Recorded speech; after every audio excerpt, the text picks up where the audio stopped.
আলোচনা করলে তো চোখের পানি ধরে রাখার কথা না। আজকে আমি জানি এখানে যারা হাজির হয়েছেন, আমি জানি না কার মা না কার বাবা নাই রে বাবা। একটু মা বাবার কথা স্মরণ করি ওরে যুবক। ওই মা বাবারে কারা হারাইয়া এতিম,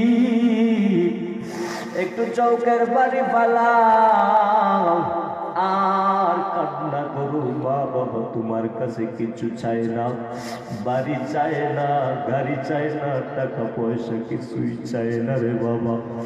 এক সময় দেখবা তোমার আমার কাছে মা দাবি করতো, বাবা ইলিশ মাছ দিয়ে ভাত খেতে মনে চায়, কিন্তু তুমি গরিব থাকার কারণে মা বাবারে ইলিশ মাছ খাওয়াইতে পারো নাই। মা বাবার মাঝে মাঝে মনে চাইতো আঙ্গুর ফল খাবে, বেদানা খাবে, কিন্তু তুমি গরিব হওয়ার কারণে বেদানা খাওয়াইতে পারো নাই, আঙ্গুর খাওয়াইতে পারো না ভাই।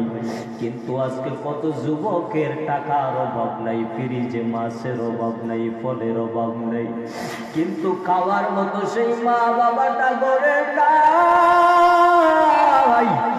ওই মা বাবার কথা স্মরণ করি ওরে ভাই, কয়দিন বাঁচবা জানা নাই।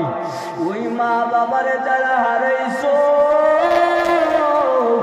চৌকের পানি ফালাইও, চৌকের পানি বড় দামি সম্পদ। একটা ঘরের শিশু বাচ্চা দেখবা মার ডাকে, মা ভাত দাও ভাত দাও, মা ভাত দেয় না।